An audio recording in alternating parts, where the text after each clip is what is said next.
मेरे प्रिय भाइयों और बहनों, क्या आपके जीवन में एक ऐसा मोड़ आ गया है, एक ऐसा ठहराव आ गया है जहां पे आपको कुछ भी समझ में नहीं आता है कि क्या करना चाहिए?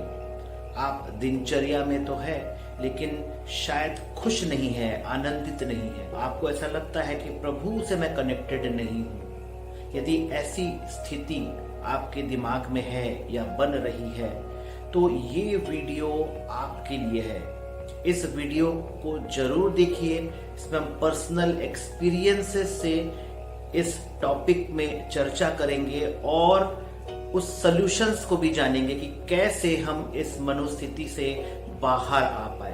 तो जरूर देखिए इस वीडियो को और इनका सॉल्यूशन पाइए और प्रभु से अपना जीवन जो है उसे पुनः जोड़िए और हर दिन प्रभु में आनंदित रहिए। क्रिस्त में मेरे प्यारे सभी भाइयों और बहनों, यूं तो हम सबका जिंदगी जो है वो प्रभु की आशीष से सब अच्छा चलता है और मैं उम्मीद करता हूं कि आप सबका जीवन जो है वो एक आनंदमय जीवन जो है वो आप प्रभु में बिता रहे होंगे। बट कुछ क्षण हमारे जिंदगी में ऐसे होते हैं, एक अजीब सा जिसमें हमको सूनापन आ जाता है हमारे जीवन में, एक निराशा सी छा जाती है हमारे जीवन में। हमको समझ में नहीं आता है कि हम करें क्या। एक पॉइंट पे हम खड़े हो जाते हैं जहां पे हमको दो राह दिखाई देती है और समझ में नहीं आता है कि हमको करना क्या है। ये कुछ भी हो सकता है, ये फाइनेंशियल क्राइसिस हो सकता है, ये रिलेशनशिप में क्राइसिस हो सकता है, या किसी भी तरह की मंदी हो सकती है। ये हमको वो सिचुएशन के हिसाब से, ये हर किसी के जीवन में ये सिचुएशन अलग अलग हो सकता है। और उस समय जो है हम कहीं ना कहीं प्रभु में थोड़ा सा ढीला पड़ जाते हैं, प्रभु में अपना विश्वास खोने लगते हैं। तो एक निराशा सी छा जाती है, एक अंधकार सा अपना जीवन हो जाता है और हम थोड़े से डगमगा जाते हैं। तो आज जो मैं आपको घटना बता रहा हूं ये कोई टॉपिक नहीं है, ये मेरे साथ जुड़ा हुआ एक घटना है और मैं ऐसा समझता हूं कि ऐसा हर एक विश्वासी के साथ कभी ना कभी जिंदगी में हुआ होगा या फिर आगे हो सकता है। मैं प्रभु से प्रार्थना करूंगा कि कभी किसी के साथ ऐसा ना हो, बट यदि होता है हमारे जीवन में तो वो पल जो है वो कैसा होता है और हमें उस पल से कैसे कोप अप करना चाहिए, कैसे बाहर निकलना चाहिए। तो मैं अपने जीवन की इस घटना के बारे में आपको शेयर करना चाहता हूं, आपको बताना चाहता हूं। जैसे कि आप सभी जानते होंगे या फिर नहीं जानते होंगे तो मैं बता दूं कि फादर अशोक अलेक्जेंडर जो एक बहुत बड़े प्रचारक है, कैथोलिक कलीसिया के पूरे भारत में प्रचार करते हैं, मैं उनके टीम से जुड़ा हुआ हूं। तो बात उन दिनों की है, मार्च लास्ट की बात है। उनका एक रिट्रीट था धमोला में, नैनीताल में। तो फादर जैसे एज यूजुअल मुझे बुलाए तो मैं वहां पे गया। बहुत अच्छा रहा सब कुछ बहुत ईश्वर की आशीष से वो सब बहुत ही बढ़िया रहा। मैं वहां से लौटा तो मेरे साथ कुछ अजीब सी घटना हुई। मैं बहुत विश्वास से भरा हुआ था। मैं 4 अप्रैल को वहां से लौटा और 5 अप्रैल से मेरा नया बैच। आप जानते हो कि मैं एक टीचर हूं, मैं अपना एक कोचिंग क्लास चलाता हूं, मैं फिजिक्स पढ़ाता हूं विद्यानगर में। तो मैंने 5 तारीख को मुझे अपना क्लास स्टार्ट करना था। अब मैं बड़ा विश्वास से भरा हुआ हूं एकदम, है ना, क्योंकि प्रभु में जीवन में मैं जी रहा हूं तो सारी चीजें बहुत अच्छे से चल रही है। 5 तारीख को क्लास स्टार्ट हुआ तो मैं गया। आई वॉज शॉक्ड, आप बिलीव नहीं करेंगे कि सिर्फ 3 बच्चे जो हैं वो क्लास में आए थे। ये मेरे जीवन में एक पहला समय था। मतलब मैं अपनी यदि पुरानी बात करूं 14-15 साल के कैरियर की, टीचिंग कैरियर की, तो पहला दिन हो सकता है 20-25 बच्चे हैं, बट कुछ ही दिनों के अंदर वो 50, 55, 60, 65 का स्ट्रेंथ जो है वो ले जाता है, क्योंकि मैक्सिमम मेरे क्लास में 60 लोग बैठ सकते हो। 60 की कैपेसिटी का तो बच्चे आराम से आते हैं बिना कोई संकोच के। अब मैं 3 बच्चों को देख के मैं घबरा गया, बट क्योंकि मैं जानता हूं कि ऐसा स्थिति बन सकता है और प्रभु की आशीष यदि है हमारे साथ तो वो जो है निरंतर वो स्ट्रेंथ जो है प्रभु आशीषित करेंगे और निरंतर जो स्ट्रेंथ जो है वो बढ़ता चला जाएगा। इस विश्वास से मैं उस दिन को लेट गो कर दिया। इट्स ओके, चलता है भाई, जीवन में ऐसे होते रहते हैं। इसके बाद ऑल्टरनेट डे में मेरा क्लास चलता है, फिर मैं नेक्स्ट डे जब मैं क्लास में गया वही सेम चीजें, मुझे कोई फर्क नहीं दिखने मिला। 3 से 5 हो गए, फिर नेक्स्ट डे गया तो 5 से फिर 3 हो गए। अब मेरे जीवन में जो है कि घबराहट सी आने लगी। मतलब आप विश्वास नहीं करोगे, ऐसा मेरे जीवन में पहली बार हुआ और मैं प्रभु से सीधे सवाल करने लगा कि हे ईश्वर, ये मेरे साथ क्या हो रहा है? मैं समझ नहीं पा रहा हूं इन चीजों को, मैं कैसे अपने चीजों को मैनेज करूंगा? मैं तेरा काम करना चाहता हूं, मैं ये सवाल कर रहा हूं ईश्वर से, मैं तेरा काम करना चाहता हूं ईश्वर, लेकिन फाइनेंसेस को मैं कैसे करूं? ये सडनली मेरा जो डाउनफॉल आ गया है, मैं कैसे इसको मैनेज करूं? मैं लगातार प्रश्न पूछ रहा हूं उनसे।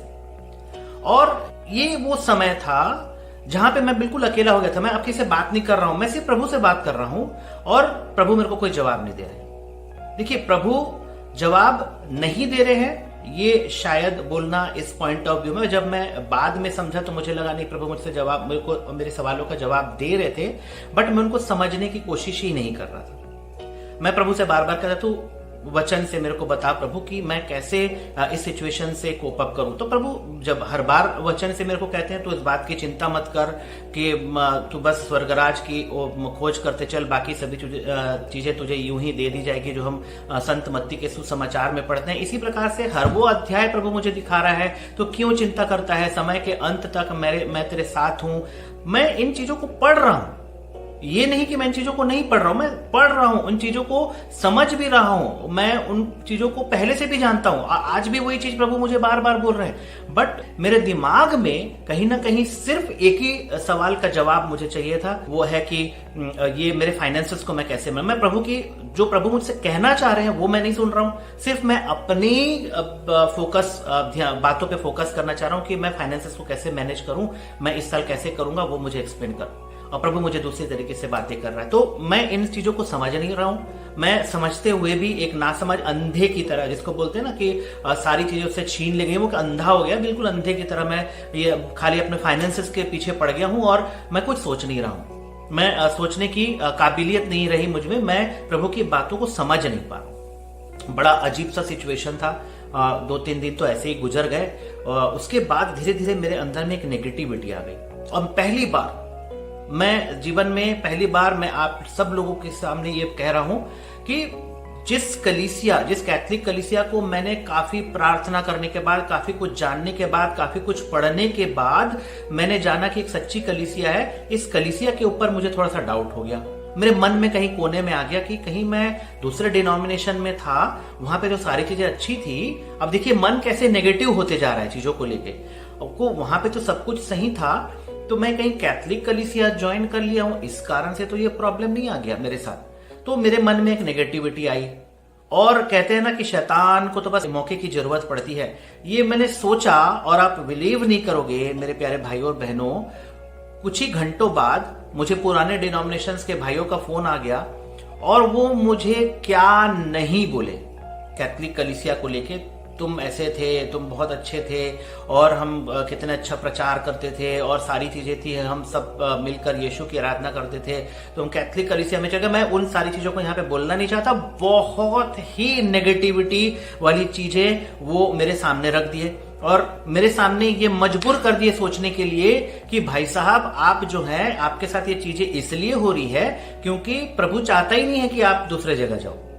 कैथलिक डिनोमिनेशन में आओ। मैं बहुत नेगेटिव हो गया। मैं प्रभु का एक वचन है ना, प्रभु कहते हैं कि अपने ईश्वर को पूरी आत्मा से, पूरी ताकत से, पूरी बुद्धि से प्यार करो। तो मैं शायद दिमाग से प्रभु को प्यार नहीं कर रहा था, मैं अपने दिल से मान रहा था कि नहीं, प्रभु बचाएगा, लेकिन दिमाग से मैं बिलीव नहीं कर रहा था। मेरे सारी चीजें जो है वो फाइनेंसेस पे जाके लटक गई थी कि ये कैसे होगा, कैसे मैं मैनेज करूंगा।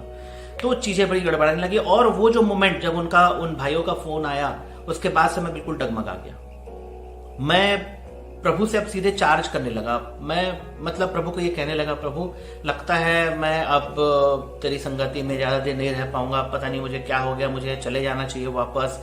और पता नहीं क्या क्या चीजें मैं सोचने लगा। पूरी तरीके से मैं निराश हो गया, पूरी तरीके से मैं निराश हो गया। मैं वचन भी पढ़ रहा हूँ, मेरा दिल कह रहा है, प्रभु कह रहे हैं कि तू वचन पढ़, वचन पढ़। वचन को मैं पढ़ रहा हूँ लेकिन उनको समझ नहीं रहा हूँ। वही वचन जिसमें मुझे प्राण दिखाई देता था, जिसमें जीवन था, वो वचन सिर्फ वचन रह गए, आज सिर्फ एक लिखावट रह गए मेरे लिए। मुझे कुछ समझ में नहीं आया, मैं एक अंधेरेपन से मैं घिर गया।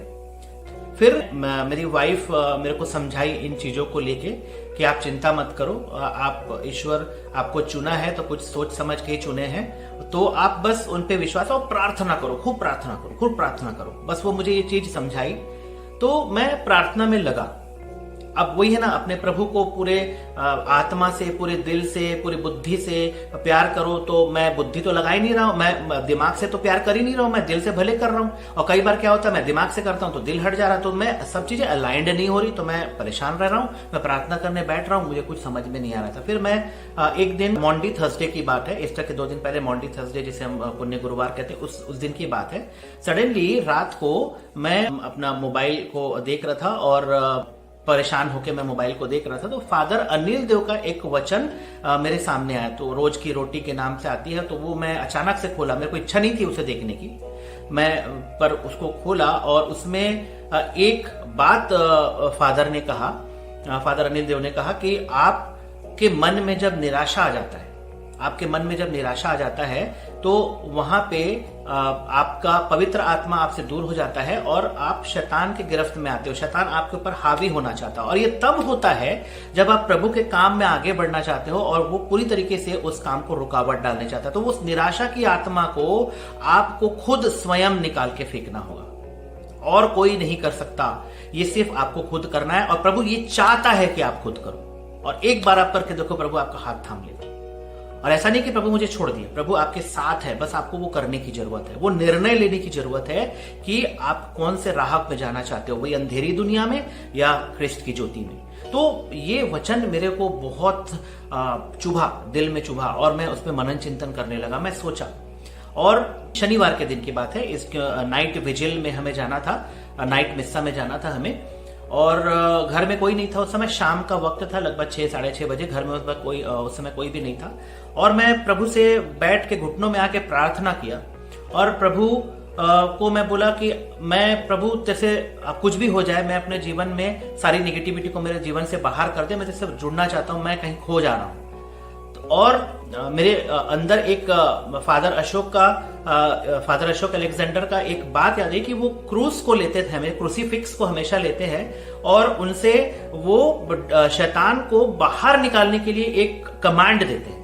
तो मेरे दिमाग में एक चीज क्लिक किया। अब मेरे पास क्रूसीफिक्स तो था नहीं, वॉल में लगे हुए हैं, उसको मैं निकालना नहीं चाहता था, तो मैंने रोजरी ली। मैं क्या समझ में आएगा, मैंने रोजरी ली, और रोजरी को मैंने बिल्कुल ऐसे पकड़ा, उसके क्रूसीफिक्स जो रहता है उसको मैंने ऐसे पकड़ा, और मैंने बोला ये चीज, मैंने घुटनों में आया, बोला कि in the name of Jesus Christ and the immaculate heart of Mary, I command you Satan to go out of my body, mind and soul and from this house. मैंने 3 बार इस पूरे वचन को दोहराया, इस पूरे प्रेयर को मैंने दोहराया उस रोजरी क्रूसीफिक्स के साथ, और मुझे एक अजीब सा हल्कापन महसूस हुआ। मुझे ऐसा लगा कि ये कोई मुझे छोड़ के गया, कोई मेरे अंदर से गया, और प्रभु ने मेरा हाथ थाम लिया। ये एक अजीब सी मतलब मैंने इतने साल में प्रभु में हूं, बट ये एक अजीब सी फीलिंग मेरे अंदर आई, जैसे कोई मेरा हाथ को पकड़ लिया है। कुछ देर के लिए वो हाथ मैं जानबूझ के मैं छुड़वा लिया हूं, और अब वो हाथ स्वयं आया, प्रभु का हाथ स्वयं आया, मुझे थाम लिया। और मुझे वो वचन बताते हैं कि संसार के अंत तक मैं तेरे साथ हूं। मैं रोया, मैं इस चीज को समझा कि मैं प्रभु से दूर हो गया था, मैं पर एक अजीब सा उमंग जो है वो मेरे दिल में आया। और हम, मेरी वाइफ जब आ गई, वाइफ और बच्चे मिलकर हम फिर नाइट के विजिल में गए, और मैं पूरी तरीके से तरोताजा हो गया हूं। लेकिन कहीं ना कहीं शायद 99% हुआ होगा, 1% का डाउट या 1% की जो चिंता थी वो अभी भी थी। पर मैं प्रार्थना में लगे रहा, कंटिन्यूअसली मैं प्रार्थना करते रहा। मैं सुबह उठ के प्रार्थना, मतलब मैं घुटनों में आके प्रार्थना करते रहा, प्रभु से सब चीजें मांगा, वो सारी चीजें जो मैं खो रहा था उन सारी चीजों को वापस मांगा, और प्रभु ने वापस मुझे जोड़ा। और आप विश्वास नहीं करोगे, मैं जब क्लास में जाता हूं उस घटना के बाद और क्लास में वो 6 बच्चों को देखता हूं, 6 से 10 होते हैं, 10 से 6 होते हैं, मुझे कोई फर्क नहीं पड़ता, मुझे कुछ भी कोई फर्क नहीं पड़ा। मैं बहुत रिजॉइस करने लगा इन चीजों को लेके। फिर प्रभु मुझे एक बात बताए जो मैंने तीनों के रिट्रीट में देखा, सुना और समझा। फादर अशोक अलेक्जेंडर के रिट्रीट में भी देखा।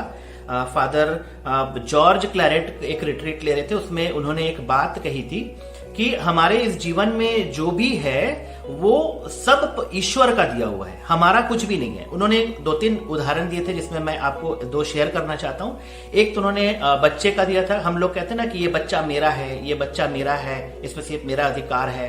तो वहां पे फादर जॉर्ज क्लैरेट समझा रहे थे कि वो बच्चा जो है वो ठीक है आपका है, पर आप एक जरिया हो उसे लाने का, बट वो एक्चुअली ईश्वर ने उसको भेजा है आपके पास और उस पर आपका कोई हक नहीं है, वो आप सिर्फ उसकी देख रेख के लिए हो। और ये सच है, मैं इन चीजों को समझा। फिर साथ में ये भी कहते हैं फादर जी कि यदि ऐसा होता तो हर दंपत्ति जो है वो बच्चे को जन्म दे देता, पर दुनिया में तो ऐसा नहीं है कि हर दंपत्ति बच्चे को जन्म दे रहा है। ये जो है एक ईश्वर की देन है और हमें ईश्वर का धन्यवाद करना चाहिए कि वो इन चीजों को हमें दे रहे हैं। हम लोग ब्लेस्ड है कि इन चीजों को हम लोग पाए हैं। तो वो बात उनकी मुझे ध्यान में आई। इसी प्रकार से फादर अशोक अलेक्जेंडर की बात आ गई कि हम लोग जो है दुनिया में सब कस्टोडियंस है, कोई भी यहाँ पे मेरा नहीं है, सब कुछ हमारा है, सब कुछ ईश्वर का दिया हुआ है। और एक फादर जोसेफ इडाटो की फिर बात मुझे याद है, जो डिवाइन यूके एक चैनल में रिट्रीट लेते हैं और उनकी बहुत बड़ी रिट्रीट सेंटर्स है इंडिया में और यूके में भी। तो उनकी एक बात मुझे याद आई कि जब आप ऐसी मनोस्थिति से गुजरते हो, अपना सब कुछ, अपने पर्सनल लाइफ, अपने पर्सनल फाइनेंसेस, अपने पर्सनल रिलेशनशिप, अपनी जो भी है संपत्ति, जो भी चीजें हैं, वो सब ईश्वर को कॉन्सिक्रेट कर दो, यानी ईश्वर को समर्पित कर दो। ये तीनों फादर्स, मैं फिर से नाम लूंगा, धन्यवाद करता हूं ईश्वर का कि इनके वचन से मैं वो अंधेरी पार्ट जो मुझे घेर रहा था उनसे मैं बाहर आ पाया। फादर अशोक अलेक्जेंडर, धन्यवाद करता हूं उनका, यीशु मसीह ने मुझे उनसे मिलाया।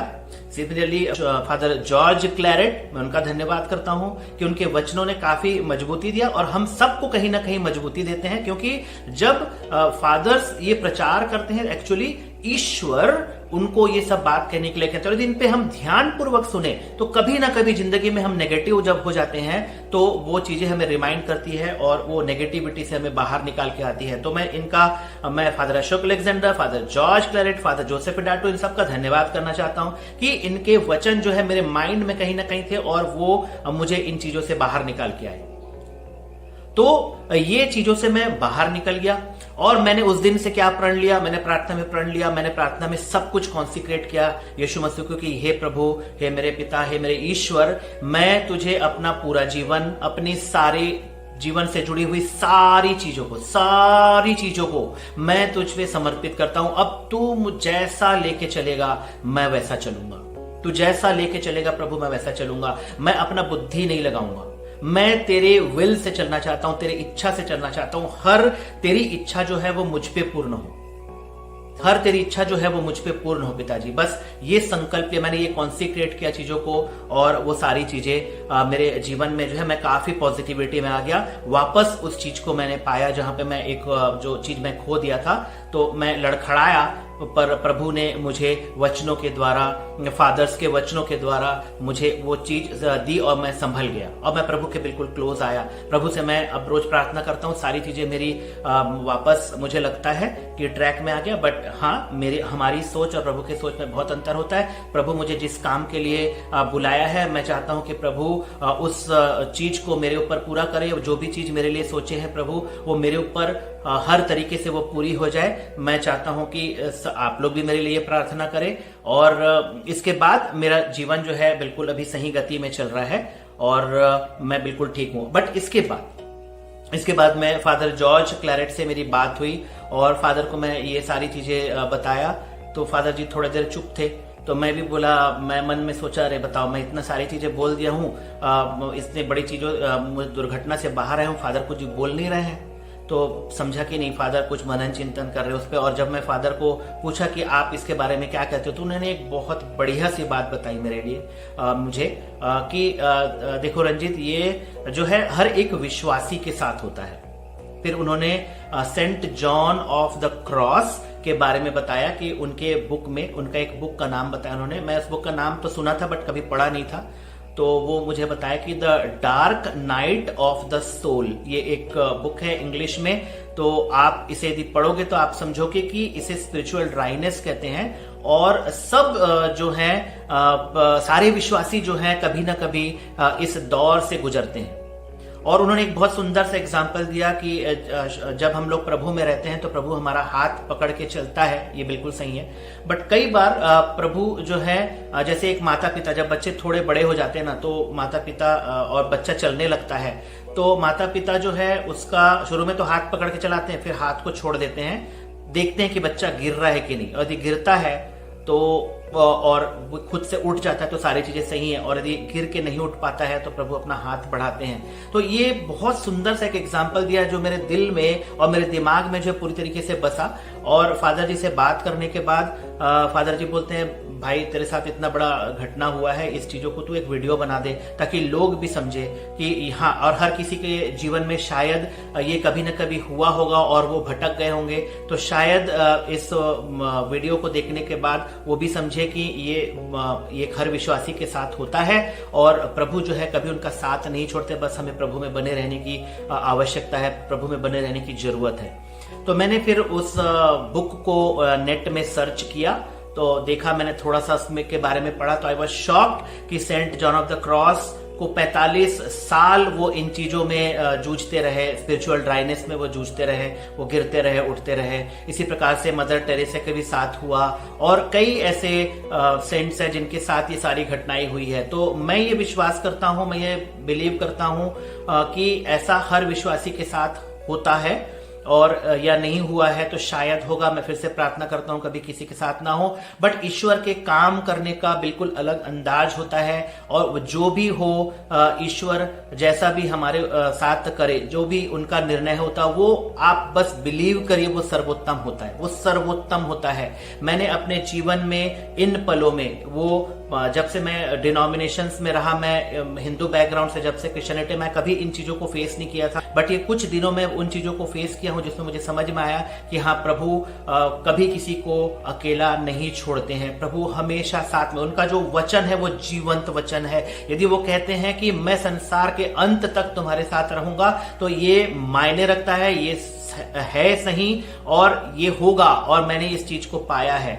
तो मैं यहाँ पे आप लोगों से एक निवेदन करना चाहता हूं कि यदि आप कभी भी अपने जीवन में से दो मोड़ में आ जाते हो, एक पॉइंट में आप खड़े हो जाते हो और आपको समझ में नहीं आता है कि आप क्या करें, तो आप अपने आप को प्रभु को सौंप दीजिए, कॉन्सिक्रेट कर दीजिए अपने पूरी जीवन को, और प्रभु आपको आगे बढ़ाएगा।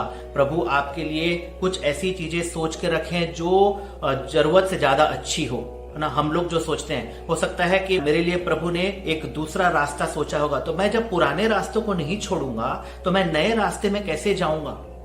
तो यही है, प्रभु हमें ये सिखाते हैं। और दिन रात प्रभु मुझसे, अब मुझे समझ, जब मैं फादर जॉर्ज क्लैरेट से ये बात किया, उसके बाद मैं जब घटनाओं को एनालिसिस किया, तब मुझे समझ में आया कि फादर जॉर्ज के कथन से मेरे को एक चीज समझ में आया कि प्रभु में से हमेशा बात करते थे। वो मुझे सपने में बात करते थे, मुझे रात के अंधेरे में बात करते थे, जब मैं सोया हुआ रहता बात करते थे, वो वचनों से मेरे से बात करते थे। बट क्योंकि मैं प्रभु से अपना मन फिरा ले रहा था, तो मैं उनकी बातों को समझ नहीं पा रहा था। बट जैसे ही मैंने प्रभु में वापस अपने आप को लाया, धन्यवाद हो यीशु, धन्यवाद हो यीशु मसीह का कि मैं वापस उनके साथ जुड़ सका, तो ये सारी चीजों को मैं वापस समझने लगा। इन घटनाक्रम को मैं जब रिकॉल करता हूं तो मुझे समझ में आता है कि हाँ, कि गलती जो है वो मेरे ओर से थी। मैं शैतान के बहकावे में आ गया था और प्रभु के वचन को मान नहीं रहा था। बट जैसे मैं प्रभु से जुड़ा हूं तो ये वचन जो है मेरे लिए जीवंत बन गए हैं, और मैं देख रहा हूं, मैं विश्वास करता हूं कि प्रभु मेरे लिए जो भी रास्ते आगे रखा है वो दुनिया का सबसे बेस्ट है, दुनिया का सबसे बेस्ट है। ये मैं अपने अंदर विश्वास करता हूं, और जब तक मैं पुरानी चीजों को नहीं छोड़ूंगा शायद मैं नई जीवन को नहीं पा पाऊंगा। तो मेरे प्रिय भाई और बहनों, यदि आप भी स्थिति से गुजर रहे हैं तो आप प्लीज प्रभु पे विश्वास करिए, विश्वास करिए प्रभु पे, क्योंकि भले अंधकार हमारे जीवन में आता है, लेकिन स्तोत्रकार क्या कहते हैं? साल नंबर 23 में स्तोत्रकार कहते हैं कि यदि मैं घनी अंधकार की घाटियों से भी गुजरूंगा तो भी मुझे डर नहीं लगेगा, क्योंकि प्रभु मेरे साथ है। और प्रभु हमेशा साथ रहते हैं, प्रभु हमेशा साथ है, यह हमें विश्वास करने की जरूरत है। मैंने भी किया और मेरे प्यारे भाई और बहनों, आप लोग भी करो। और इसी के साथ मैं फादर जॉर्ज से पर्टिकुलरली मैं रिक्वेस्ट करूंगा कि वो इस पर एक वीडियो बनाए कि ये स्पिरिचुअल ड्राइनेस क्या होता है, स्पिरिचुअल ड्राइनेस क्या चीज होती है, इसके बारे में बताए, ताकि हम सब विश्वासी उसको ज्यादा अच्छे से समझ पाए। Saint John of the Cross को वो बताएंगे। मैं बड़ा एक्साइटेड हूं कि फादर ये चीजों को बताएंगे हमें, और मैं सुनूंगा और हम सब सुनेंगे, और हम लोग पूरी और विश्वास के साथ अपने विश्वास को दृढ़ मजबूत करके हम आगे बढ़ेंगे। तो आइए एक प्रार्थना करें। हे सर्वशक्तिमान पिता ईश्वर, आज के इस दिन के लिए धन्यवाद देते हैं, इन वचनों के लिए धन्यवाद देते हैं, एक्सपीरियंस के लिए धन्यवाद देते हैं तुझे प्रभु। और हम जानते हैं कि हर कोई, हर एक विश्वासी हो सकता है अपने जीवन में कभी ना कभी स्पिरिचुअल ड्राइनेस से गुजरता है। हे परमपिता ईश्वर, हे प्रभु यीशु मसीह, हे पवित्र आत्मा, हम आपसे प्रार्थना करते हैं कि हम विश्वासी जब ऐसी चीजों से लड़खड़ा जाए तो आप हमें जो है अपना हाथ थामे रखे, हमें ना छोड़े, क्योंकि वचन हमसे कहता है कि संसार के अंत तक मैं तेरे साथ रहूंगा, बस तो घबराना नहीं। तो हमारा जी जो है, जब हम इस दौर से गुजरे प्रभु, तब हमारा जी घबराए नहीं, और हम तेरे ऊपर विश्वास जो है वो बनाए रखे, अटल विश्वास बनाए रखे। शैतान की हर चाल को हम नाकाम करें तेरे पवित्र यीशु के लहू के नाम से। तेरे यीशु के लहू के नाम से सारी चीजें जो है वो नाकाम हो जाए, और हम जो है आपके दृढ़ विश्वास में आगे बढ़ते रहे। हे सर्वशक्तिमान पिता ईश्वर, हम प्रार्थना करते हैं सभी विश्वासियों के लिए, हम सभी विश्वासियों के लिए प्रार्थना करते हैं, तेरे पुत्र हमारे प्रभु यीशु मसीह के द्वारा सुन और ग्रहण कर। आमीन।